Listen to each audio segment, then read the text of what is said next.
True learners, it's Miss G, your Math Matters tutor from TACC. Today's problem comes to us from a terrific student at Transfiguration School in the Leimert Park area of Los Angeles. So he wanted me to go over quick tips for how to multiply decimals, numbers with decimals, okay? So here we go. I'll use red. My first tip, do not line up your decimal points. I know, this goes against everything you were taught. When we add or we subtract money and we have decimal points, we line up the decimals. With multiplication, you do not. You keep the decimals where they are, okay, and you line up just the digits, okay? So the digits, the numbers.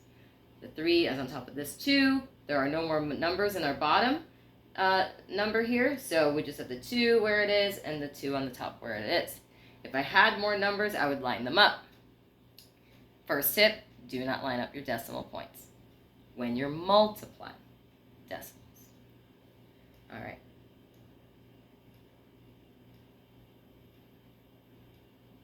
Now, second step, or I guess the first step, is now, the second step, is multiplying.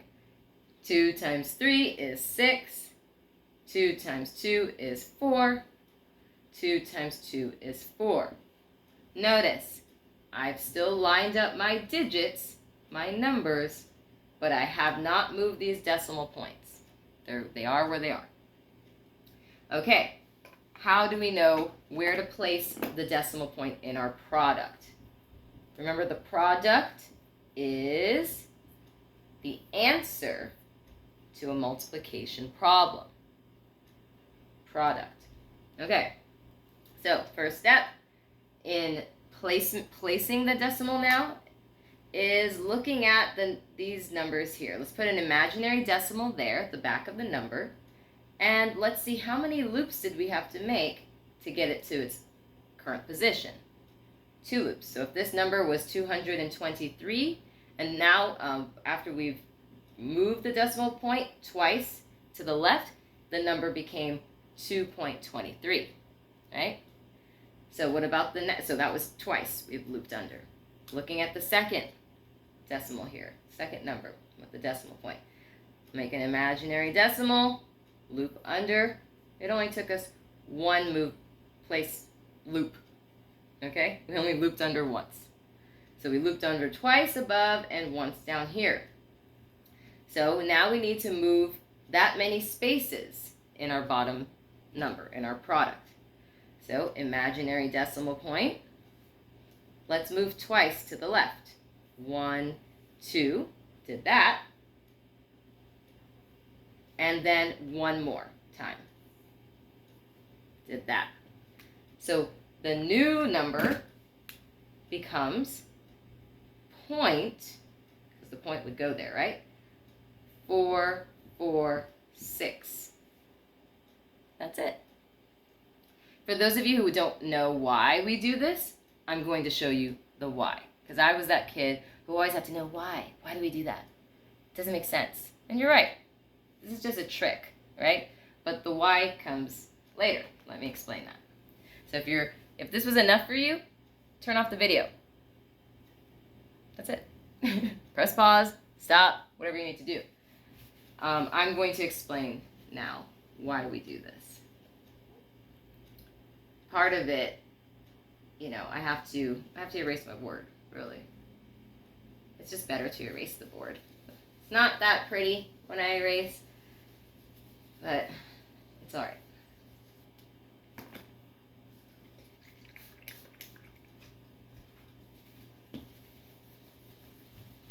Woo! Did you see that? I'm going to keep it, guys. Keep the cameras rolling. Don't stop. Okay. Okay, so we had 2.23 times 0.2.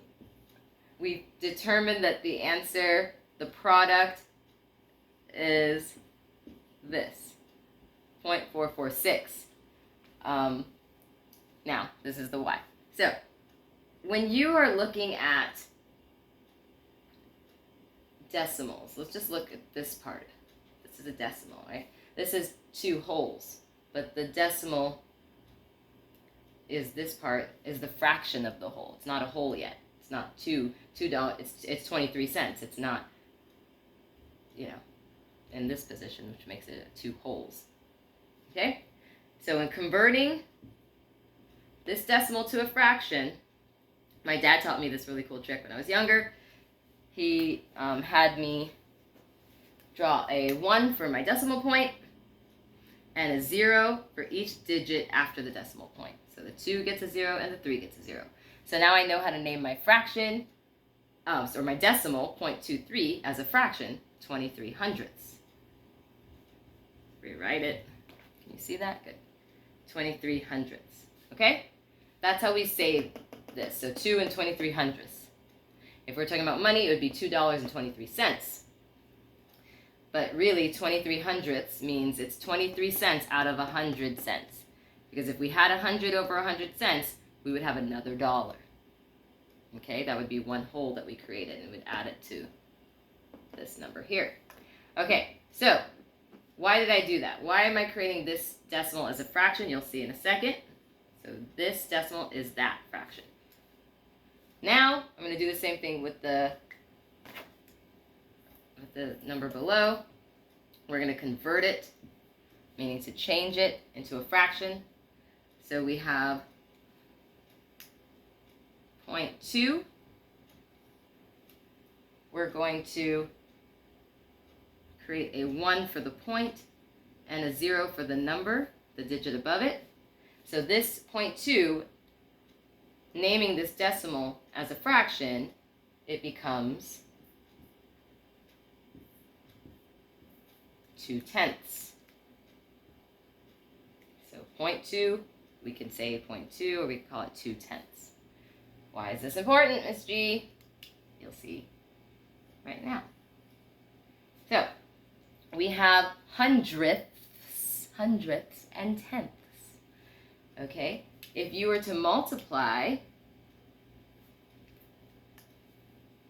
hundredths to tenths,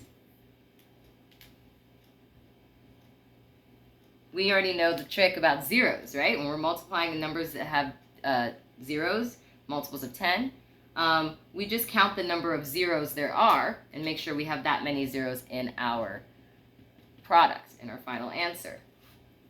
So we have 1 0 here, another 0 there, that's 2, and we have a third 0 there. Okay, that's 3. So now I know I need to have 3 zeros in my product. 1, 2, 3. Why is that important? Well, this decimal is actually, let me create this decimal, turn it into a fraction.